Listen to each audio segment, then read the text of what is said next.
so excited to be here today. I have Abby Eckel on the show today, and she's a married mom of two boys, full-time working feminist, and she's passionate about advocating for women's liberation and dismantling inequalities in marriage. This is not something that's talked about much, which is why I'm so excited to have her here on the show. And she is empowering women to recognize their worth. You are not too much and you're not asking for too much. Abby, thank you so much for being here. I've been following you for maybe only like 4 months or so, but there's just something about your content that it really stands out. I'm not a big consumer on social media, but you're so passionate. You're so on the money with everything that you share around women. And I can see how it can be really triggering for men, but I fucking love it. So thank you for being here. Thank you so much for having me, and thank you for your kind words. Yeah, so I'd love to hear just to start off the conversation. How did you get into this work? Because I know, as you've mentioned on your stories and stuff, you're in a really great relationship. So what really sparked this for you to really starting to be a voice for liberating women, especially when it comes to equality in marriage? Honestly, it was in the middle of the pandemic, and I had just started going to therapy, and I don't even remember the subject I was talking to my therapist about, but she was like, "Have you read the book Fair Play by Eve Brodsky?" And I was like, "No." And she was like, "You have to read it. It's so great. It's all about how women there's so much conditioning and misunderstanding about men's time being more important than women's time, and how you can actually kind of put a kind of tangible plan in place to really more make your marriage more equitable." And I devoured the book. And then as I was like starting to talk about this on social media, I mean, I've been creating content for 7 years now, but I found that when I was talking about how my husband and I work things out in our home, like how some nights he would cook dinner, other nights I would cook dinner, some nights it was his turn to put the kids to bed so I could have time off, and vice versa, and we would flip it. And I found that when I was not only telling people like on social media about this, but like in my personal life, they were like, "Your husband cooks? Your husband puts your kids to bed?" And I was like, "Your husband doesn't?" Yeah. And it was this glaring issue that the more I talked about it and the more women shared their stories with me, the more I was like, holy shit, this is a massive problem Hmm. that women are woefully unprepared for when it comes to marriage. It's not, like you said, it's not an area that's talked about very often. I really liked fair play when I first started doing it. I became a fair play facilitator. I went through the training, and but the one thing that I was always hung up on with fair play was that it was still on the woman to come with the answer, to find the answer, to seek it out, to find fair play, to find a facilitator, because it's not an easy implementation. It's not just a fun little game that you do. It is an immense lift. And who's doing that lift? It's women. And I couldn't ever get over that, is that we were still expecting women to to do it, to be the ones bringing it up, to be the ones finding the game, finding yet another system to try to implement, another thing to try to get their husband to buy off on, to become more equitable partners. And the more I thought about it and the more I've talked to women, the more I've realized some people just don't have a husband that gives a shit, and they're Mm. not going to. And it doesn't matter how much talking you do, it doesn't matter which way you try communicating. The bottom line is some men just don't give a shit, and they've benefited too greatly from things being unequal and inequitable that they're not going to change now.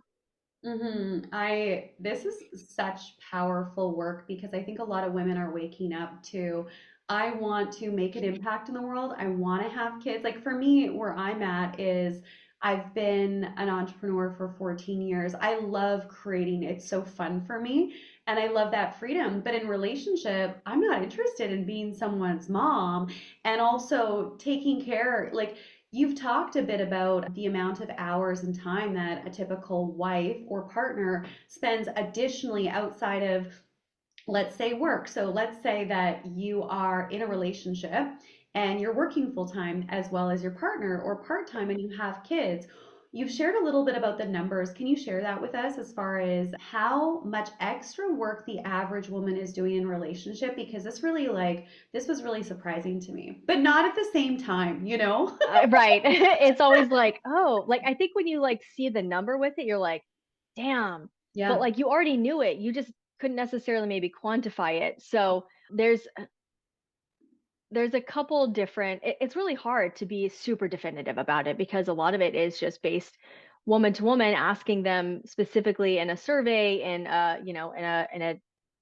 in a testing setting of the amount of hours compared to their husbands. But overall, women are doing like 2.6 more times domestic labor than men. They're working about, I think it's something like the management of scheduling and just the home is like an extra 30 hours of work a week. Mm-hmm. A week. And I know 75% of women between 25 and 54, which is prime working age, are also working. And then they're coming home and they're doing their 5 to 9, pretty Mm-hmm. much solo. It's nowhere close to being equitable. So while men might work more hours, which is just a few, I think it's maybe like 2 or 3 hours at work itself. Women are doing more work as a whole in terms of childcare and domestic labor. And also, when you ask men these questions, men tend to overestimate the amount of time that they think that they're putting towards these things. Yeah, this is so good. I mean, the information's so good. Not that the stats are good, okay? Let's just Yeah, no, I you know. know? Oh, so what are some of the things? So you mentioned something that I think is really key here is you said a lot of men just don't care. And so if a woman's in a relationship potentially with a man that does care and wants to make some changes, how do you recommend approaching men about this if it's new to them? Like let's say that you are with a mama's boy or you're with a man who came from a mother that did everything and that was the normal. Is there certain ways of approaching this conversation to make it more successful than not? It's not a blame game. It's Mm-hmm. really hard when you have this resentment growing because you're exhausted and you're burnt out and you're tired and you're like, I need somebody to throw me a fucking life vest here. And you're already angry, but and it doesn't matter what topic you're talking about. If you're angry approaching the subject, it's not going to help. Yeah. So finding a time where you are in a rational state. And one thing I like to do with my husband, if I need to come to him with something, is, hey, I need to talk to you about something important. I don't know what your day's been like today, but is there a good time that we can set aside to discuss this? Because I don't know what his day's been like, and I want to be considerate of that. Because if not, I'm not going to have a productive conversation. And I don't think you should force somebody to do that. So asking, saying that you want to have a deep conversation, something that's really meaningful, setting time aside to do that. And then just it's the old using I statements, not you statements. Mm-hmm. I feel like this when this. And but it's really hard. And I've talked to Paige and I have talked to therapists on our own content series where we talk about men who typically get defensive immediately because for whatever reason it just comes on as an automatic attack because they hear, oh, I'm not doing enough. Oh, I'm doing something wrong. No matter what I do, it's not enough for you. It's not enough for this, for what you're talking about. And it can be really hard to push past that barrier. So, making it playful and even stating like your intentions of how you want the conversation to go. Hey, I really want this to be productive. I don't want to yell, but this is really important to me. And I do want to make sure that we're talking about it and making sure that you're taking breaks if you need to, because things can get heated. We're all emotional beings, and this can be an emotionally charged conversation. But if you have somebody who is like, okay, I hear you. I'm not maybe exactly sure what to do, but if they're open to it, I would say finding a fair play facilitator to help you. There's lots of therapists that can do it. There's people that are just fair play facilitators who aren't couples counselors or therapists that can help you implement it as well. Or, just watching a lot of Eve's stuff, reading the book. I would recommend both couples read the book. There are also male fair play facilitators, if that's more up your alley or more up their alley, more up your husband's alley. I would definitely, I do still recommend that because overall, I do think the system is really important. I think it's got a great message. And I think it kind of helps men understand the challenges that women face overall in motherhood and life and as a working mom and as just a mom, a lot of things that men just don't know and they're not going to just seek out on their own. Yeah, yeah, I love that. I love that this is like solution based for the people who are like, well, I'm here. What can Hmm. I do? Right? Because that's really helpful. It's so funny. So I had this realization, I don't know, maybe a couple months ago from consuming your content, by the way. I've had a lot of light bulb moments. And I sent your page to my partner and he was like, whoa. And we had some conversations about it and things have shifted Good. because of it, because I'm like, you know what, like this, I know what I want and what I need, and we had a lot of these conversations before moving in together, which is really good because I think it's having the conversations ahead of time around expectations around certain roles, and Hmm. also before having kids, because I really Oof. do want to have kids and I still want to work and do the things that I do and travel and have experiences and freedom. And so I got really clear on that early on because having children, even though I'm really like looking forward to it, scares the shit out of me. Okay. It should. It should. It should scare the shit out of everybody. So it was really cool to have those preventative conversations and get on the same page, especially because of so many of the things that women go through hormonally too, right? Like that shift. And the story I wanted to share with you is, and like this is my younger self in my 20s, by the way. I used to be a yoga teacher and that's what I did full time for 8 years. And so let's say I was like early 20s, okay? Didn't know a lot about relationships at the time. And I was teaching yoga and just having fun, the bubbly yoga teacher. And there were a lot of men in class as well as women. And I remember this one guy would stick around after class sometimes and chat. And I'd just be like cleaning up and doing my thing. And sometimes people would be like, hey, can I get your playlist or whatever. And I remember being like, wow, this guy's like super fit, super friendly, so much energy. He just feels like a bright light doing so well. And I think it was like maybe 6 months later, I met his wife and she looked like shit. Okay. She Mhm. looked fucking horrible. And this is like woman to woman. Like I understand it, but I was early 20s and I was like, oh wow, like he's so fit. He takes such good care of himself. I'm surprised he's with this woman. And I wasn't romantically interested in him. I was in a relationship, but I just saw a huge contrast in the way that they took care of themselves, right? They Mhm. had children. Okay, this is like now Hmm. I'm in my mid 30s. I'm a little bit different now, right? I see things different. And I remember just being like, I don't understand. That's such an odd match. Now, with the wisdom that I have looking back, I'm like, fuck, that woman That probably did poor woman. everything for him, everything. Got to yoga class maybe once every couple of weeks. When there was time, she was probably packing his lunches, cleaning his home, and this guy's going out. And also, now that I see it differently now, I'm like a cute little 20 something year old. He's hanging out after class talking to me. If I was his wife, I'd be fucking pissed. Hmm. So Hmm. it's like the wisdom of it. I see men differently now from this filter, from this lens. And I really wanted to share that story with you because when I was younger, I literally had no idea around any of this stuff, and the wisdom and the shift there was huge. And I've joked with my friends about it, like, oh my gosh, that guy looks really great. His wife looks like shit. Poor woman. Hmm. Like poor woman, you know? Yeah. Yeah. Yeah. It's hard.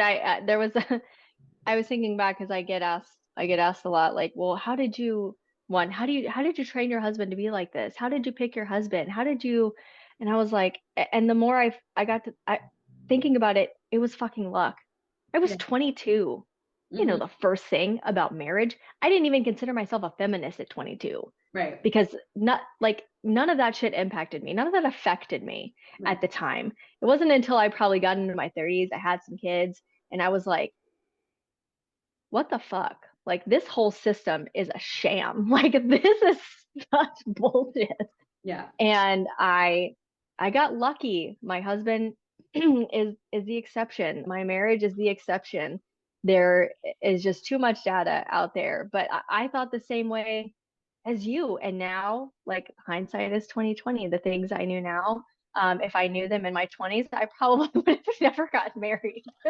Well, I got married really young too. I was with someone for 8 years, and the relationship wasn't quite in that dynamic of I was doing everything at home. It was more like he wanted to do everything at home because he wanted me to be just like his mom. And I was actually, when I was younger, I was kind of like, fuck this. If you wanted to be like your mom, do it yourself. So me, Yeah, good I for was you. empowered, but like from a place of like, oh, you're refolding the laundry that I just folded, fold it yourself. I Go just ahead.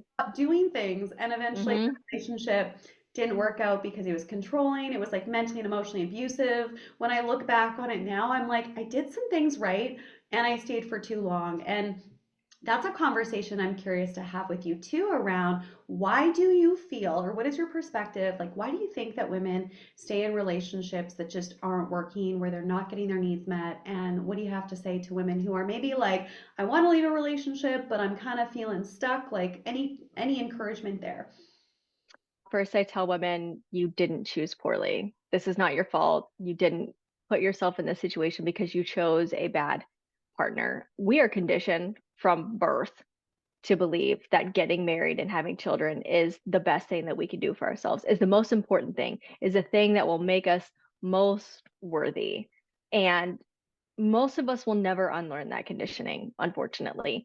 And we will settle and we will believe that there is nothing worse in the world than being a single childless woman, because Mm-hmm. everybody will tell us that, from people in our lives to the media to what we see on TV to every corner of the world is telling us that there's nothing worse than being alone, dying alone, being surrounded by cats and having no children. Cats are Um, great. Cats are wonderful, but it's really hard to overcome that conditioning and understanding, and especially if you have children, because society really loves to tell women that you still need to put yourself last. Your needs should go last because if you have children with a man and a family, that comes first. And I say fuck that. That's absolute bullshit.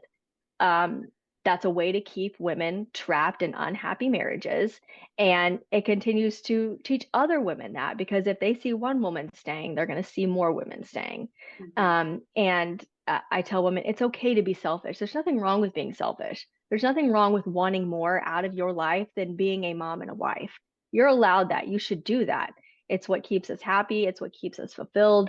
It's what keeps us having a purpose in life. But a lot of women still feel it's kind of two pronged. A lot of women are financially stuck because they've had to leave the workforce because they had kids, whether it be due to the cost of childcare or because they just felt that that was the right thing to do, or they wanted a husband who wanted them to do that. And now they don't have any money. They couldn't possibly afford a lawyer. They can't afford to find a place of their own.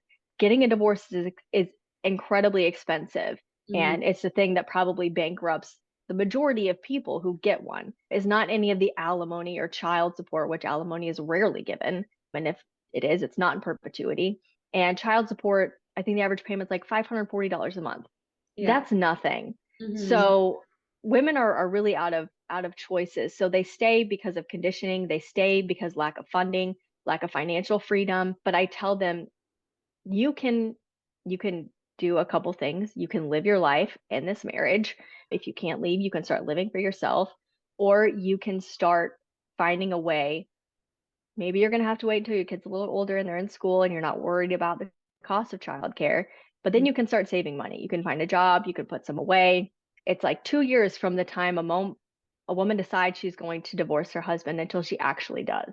It's 2 years because she's still trying, she's still grappling with her own misogynistic conditioning. So it's a lot. It's not just easy. Like I can sit here and say, leave your husband. I mean, Right. it fucking sucks. But the reality of it is that's incredibly difficult. And there's not a lot of help out there for women in those types of situations.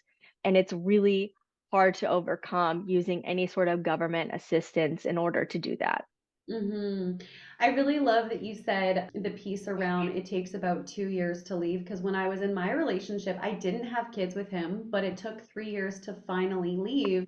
And there was Mm-hmm. like a moment where I was like, I just can't do this to myself anymore. And I was getting really sick. And, on the note of dis-ease in the body, I had four different types of autoimmune disease that Mm-hmm. the doctors couldn't help me with. Chronic pain in my neck and shoulders. I was like Yep. late 20s, okay? And Mm-hmm. I was depressed and started having visions of ending my life. And everyone knew me as the happiest person. And as soon as I got radically honest with myself and left the relationship and really started putting my own needs, my own wants first, all of Mm-hmm. these things went away. And it's really interesting because women have a lot of these autoimmune diseases, significantly more. I don't know what the percentage difference, but it's like significant. And Significant. autoimmune is your body attacking itself. Mm-hmm. And it's And under so much stress. yeah, and thyroid disease, and our thyroid is located in our throat, which is connected to our voice, right? And it's like, are Mm-hmm. we speaking our truth? Do we feel comfortable? Actually, the relationship that I'm in right now, which is really interesting, is the first relationship where I fully express my truth on everything. And it's been so liberating because Mm-hmm. there was a programming in childhood and growing up in a more male dominated family Italian of, the woman Mm-hmm. just goes along with everything. She might like get upset every once in a while. She takes care of the men. She's not really Oh, taken seriously. She's not really, there's nothing really like for the woman. Everything's for the man. And it's just everything. I really have had to work out of that programming myself. Mm-hmm. But yeah, so much disease that women face it's because we're stressed. It's because we're not living in alignment with our truth. And so I love that. And I love that you talk about statistics because it's solid. It's like, yeah, these are stats on these pieces here. Mm-hmm. Yeah, it's funny because I was in a one. My family's Italian too, so I know exactly what you're talking about. I know about the Italian men in my life, and I know about my grandma. But I was in a similar situation in my 20s. I had been with a guy since high school.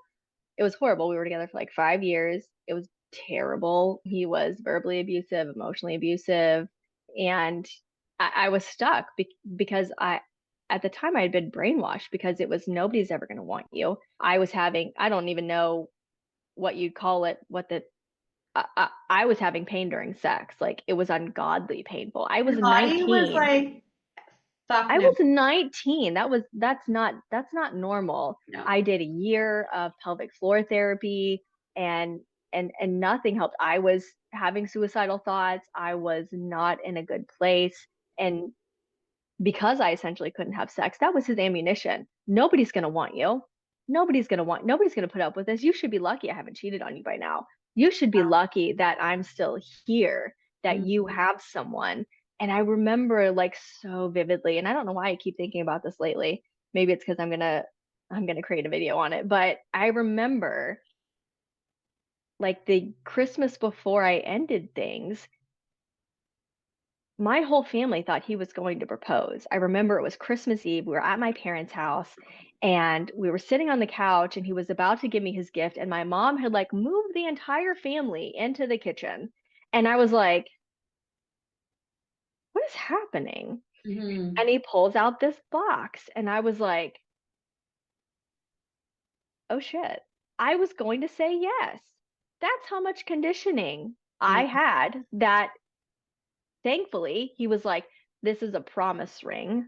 We were in college. He was about to finish before me, but it was like, I promise that, once I'm done, once I get my career, I'm going to propose and we will get married. And I was like, okay. But even like my family knew about the things that he said to me, the things that he did. My mom was the one who took me to pelvic floor therapy. And the fact that they were all still going to, I don't want to say let this happen, but not say, hey, Abby, the fuck are you doing, man? This would ruin your life. And nobody said that to me. So then I thought, okay, this is what I do. I'm not going to find anything better. This is just to be expected. This is what marriage is. Mhm. And it wasn't until maybe like a couple months later that like something just snapped and I was like, I'm out. I'm Mhm. done. I packed up my shit and I left. And but that's how deep the conditioning is that even when we know we're suffering, even when we know it's bad and it's unhealthy for us, we stay Hmm. because nothing is worse than being a single woman who's growing older. Her chances of having children are slimming. Nothing is worse than that. And I heard it from all angles. And I was like, you know what? Mm-mm. And once you know it, as soon as I left, sex wasn't painful anymore. This is such a common theme, right? So many women Hmm. they think something's wrong with them. It's like, no, your body is actually Literally rejecting telling this you, man. rejecting this man. It's saying, God, no, do not do this, please. And you're just like, something's wrong with me. I'll figure it out. Like, what? Girl, I wish I could just shake my younger self in college and go, please leave. Oh my gosh. It's so wild too. I remember when I left my husband, I think this was like 7 years ago now. I didn't tell my parents for a month because I was so worried that they were gonna Hmm. I was worried my mom was gonna make it about her. Just being honest. Like I really just thought Yeah. she was gonna, get really upset. So it was about a month later, I moved into my own apartment. I literally got my own apartment probably the 2 days after I was like, I'm done because once I make a decision around something, I feel like once a woman makes a decision, we're all out. Yeah. Yeah. And so I got an apartment. It was a month later. I have a call with her. Somehow it comes up. And then she's like, I'm coming down tomorrow. I'm getting a flight and I'm coming down tomorrow with your dad. I'm just like, I was in a really busy season of my business. I just launched a coaching business around that time. I still had my other corporate clients with my yoga and wellness company. And I was just like, oh, fuck, my mom's going to come down here and she's going to be like, he's a good man. Like, I was worried, right? Good man, Savannah. And I was like, Mom, please don't come down. You don't need to. No, no, we're coming down. She comes down, and I remember I started crying in my apartment. And she's like, it's okay, honey. And she's like rubbing my back. She still doesn't know exactly what's going on. And I'm like, I miss my dog. Because he kept the dog, I kept the cat, right? And Oh. I was crying about the dog, and she's like rubbing my back, and she's like, "Oh, you're upset about the dog." And I'm like, "Yeah, I'm upset about the dog." And honestly, like I never regretted leaving. I never really cried after I left the relationship because I just felt like shit all the time. And I remember Hmm. one moment I was leaving our place and I was clipping the dog in to take her for a walk and my husband at the time, he was watching some TEDx on how men disempower women randomly. And it was a list of like 10 ways that men disempower women. And I was just clipping in the dog and I heard a few of those and I was like, weird. You do all of those. And I went for a walk. And I think it was like a week or two later, I was like, I'm out. And so Hmm. it's such a powerful gift that we are and you are putting yourself out there and sharing these resources and these stats and your voice with women because it's like a puzzle piece that just clicks in and it's like, oh, I'm not crazy. Oh, other women are doing this. I can do this too. And it really makes a big change. So I just want to thank you for that. And also I love your work. And I'm not a fangirl, but I am a fangirl. I'm like, yeah, fuck yeah, Abby, because we need women like you putting themselves out there and being like, calling out the trolls and calling out what needs to shift. So I just want to say thank you for doing what you do. Thank you for saying that. So I have some more questions for you. I Yeah. really have a ton. So recently you went on a trip and it was specifically around abortions and Mm. abortion rights and voting around that. I'd love for you to share a little bit about your thoughts on all of this and how that trip was for you because I think that this is something that is, pro-abortion, anti-abortion, and yeah, I have a little story around this too, but I'd love to just have you share about your thoughts on abortion and what's going on in the world and yeah, I am pro-choice to my core, me which too. is funny. I didn't grow up that way. I remember I was raised in the Catholic Church. I remember putting out little white, I don't know if they were white flags or white flowers, like for every abortion that happened or whatever. And then I, radically got feminized as I got older. And I realized nobody should be telling me what to do with my body ever. And I probably more so after I had my own children, where I was like, fuck no. No woman should be forced to go through this. And on top of that, no woman should be forced to go through this and then given absolutely zero resources and help and assistance after somebody has forced her to birth a child she didn't want in the first place. And I live in Kansas, and abortion was on the ballot to be put in our constitution as a constitutional right 2 years ago after Roe fell. And they said, leave it to the states. And I was like, take it one step further and leave it to the woman, leave it to the person, but I worked really hard to campaign for that, and we passed it. Abortion is in our constitution now. And so it's something that I'm really passionate about. I think pro forced birth, because I won't say pro life, because I don't think you can be pro life and then not support any assistance to mother and children after they are born. I will say pro forced birth people, I can't, I, I just can't, I can't get behind it. And so I got the opportunity to go to Arizona to talk to people there in that swing state. They have abortion on their ballot, Proposition 139. And knowing what I know about the system and the way it treats women and mothers specifically, and how against them it is at pretty much every single turn, I can't possibly sit back and say that, yeah, you should force somebody to have a child. You can't force somebody to give over their organs after they die. Why are you forcing me to sustain a life I don't want? And 93% of them happen in the first 12 weeks. No, there's no post-birth abortion. There's palliative care for babies that have fetal anomalies, or babies that women, families didn't know weren't going to be able to sustain life outside of the womb. There's palliative care, and that's what that is. So I just don't think that in today's climate or ever women should be forced to have their bodies regulated. Mm-hmm, mm-hmm. Yeah, this is such an interesting conversation to have. And, I have people on social media that are super Christian or super in some sort of religion, you could say, and not too, who are saying no child should ever be aborted. And it's interesting for me because when I was 19, I was raped.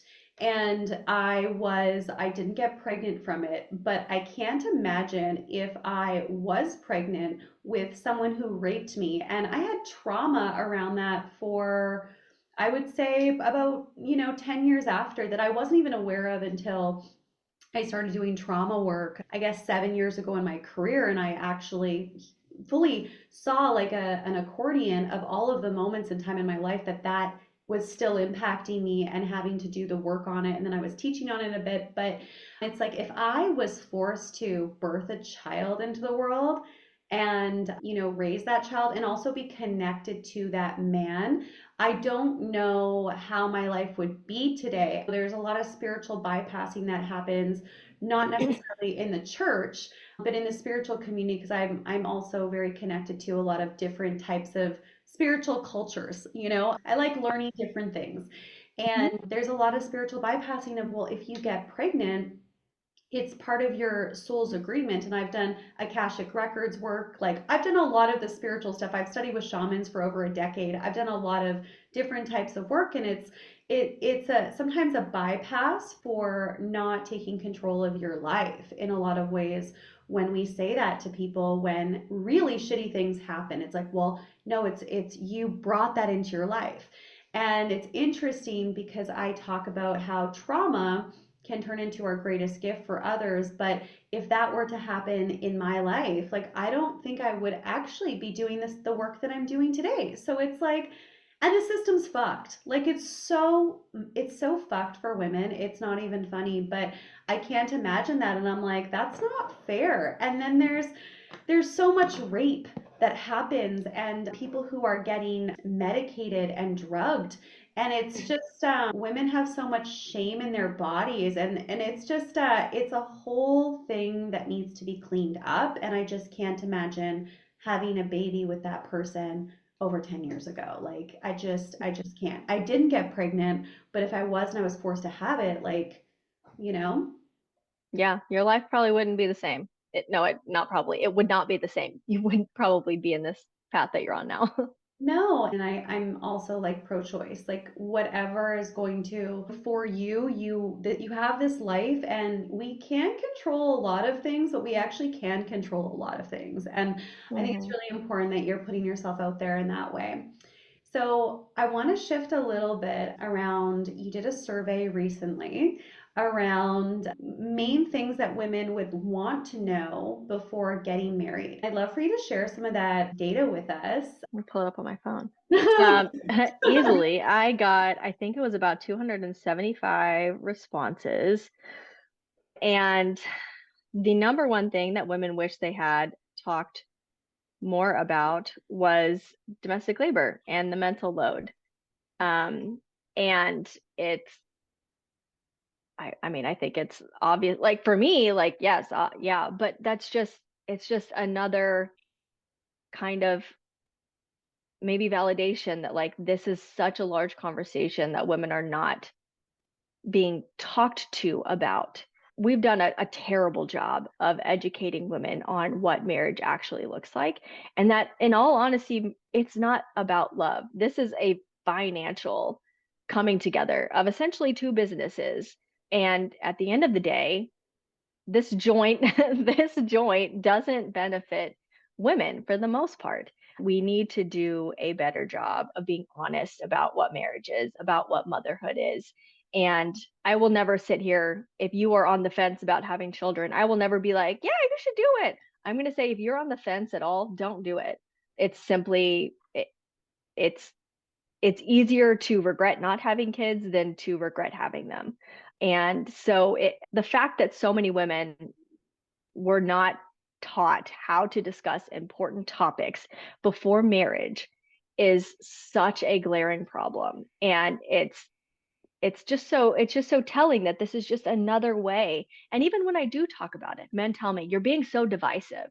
You're so divisive. You're creating more divide.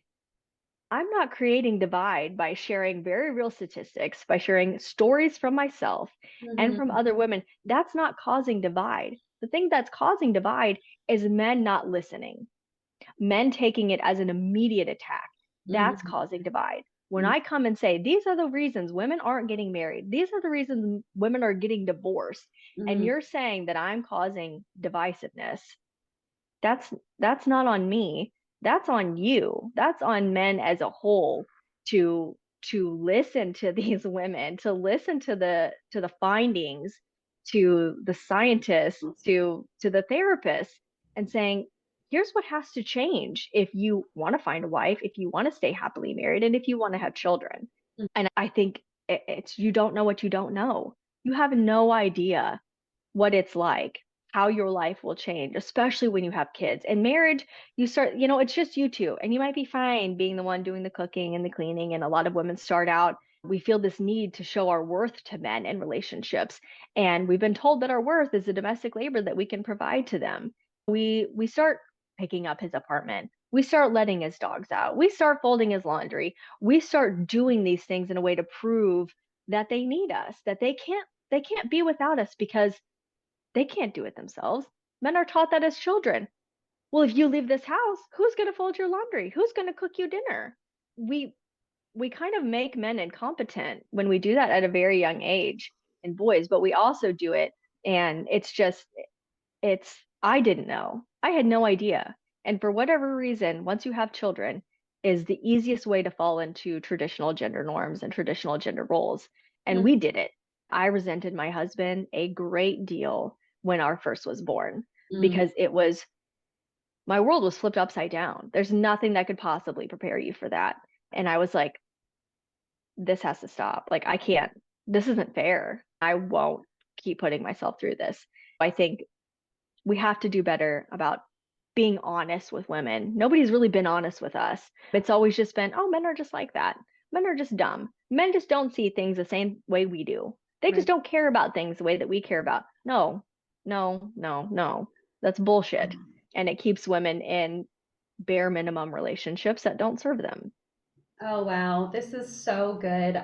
It's so funny when you're talking about folding the men's laundry and cooking and all those things. I can see easily how I started doing those things in the beginning of relationships.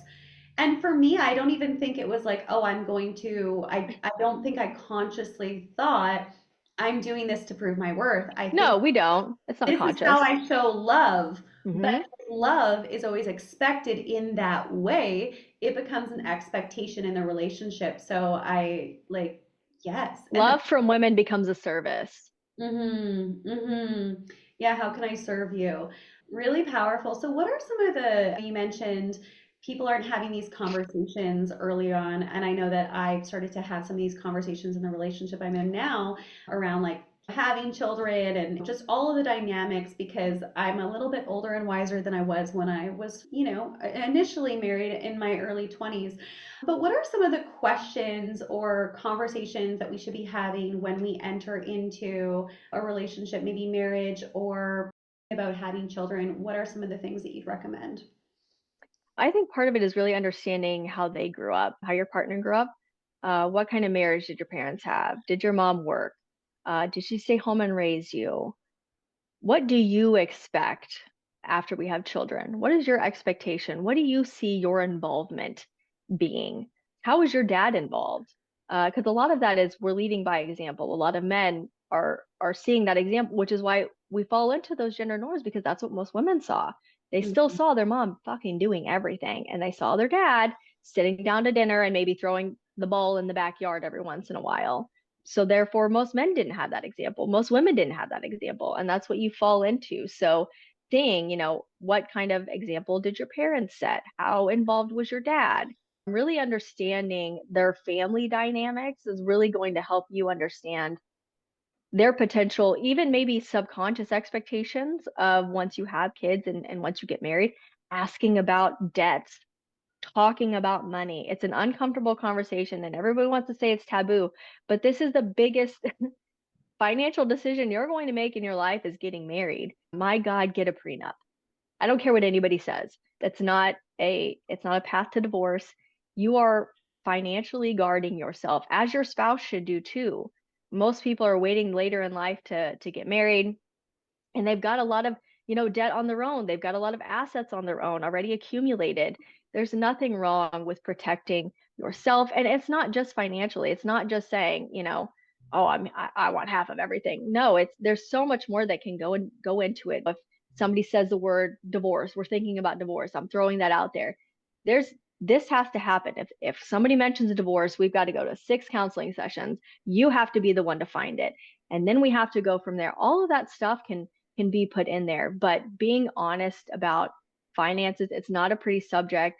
It's not rainbows and butterflies. That's a tough one, but it's going to save you. And I think really thinking really long and hard about getting married to a man and having children. Right now in this political climate, you couldn't pay me to have kids. If I was single, you couldn't pay me to get married either. I think it's really dangerous for women currently, unless you have a prenup. If you have a prenup, great. But even with the potential of no fault divorce on the horizon, that's fucking terrifying. Mm-hmm. Um, Divorce is already hard enough.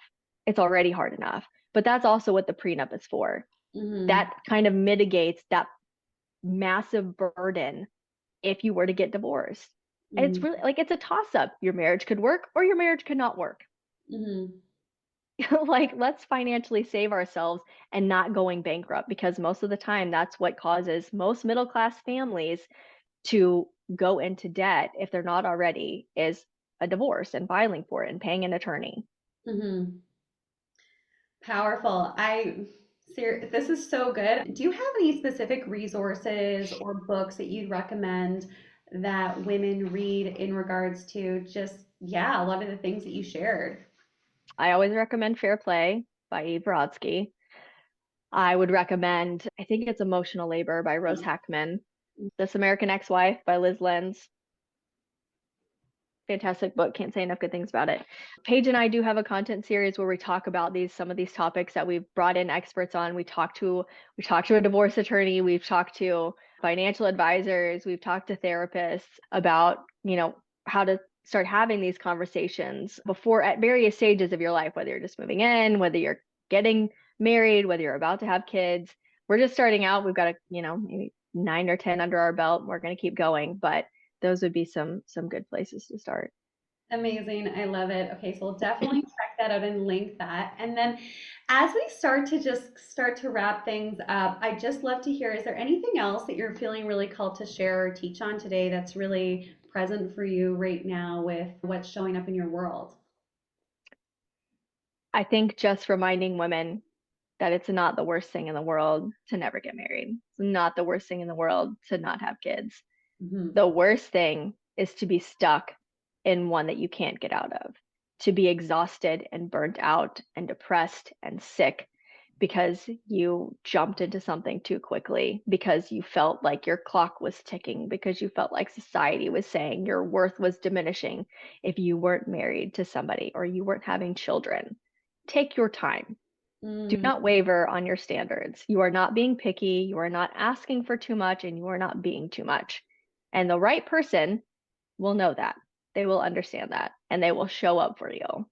And until then, my God, don't settle. Thank you so much for being here. This has been so fun. Thank you. This is Definitely such good have you conversation. back. This has been super insightful, and I just really appreciate the work that you're doing.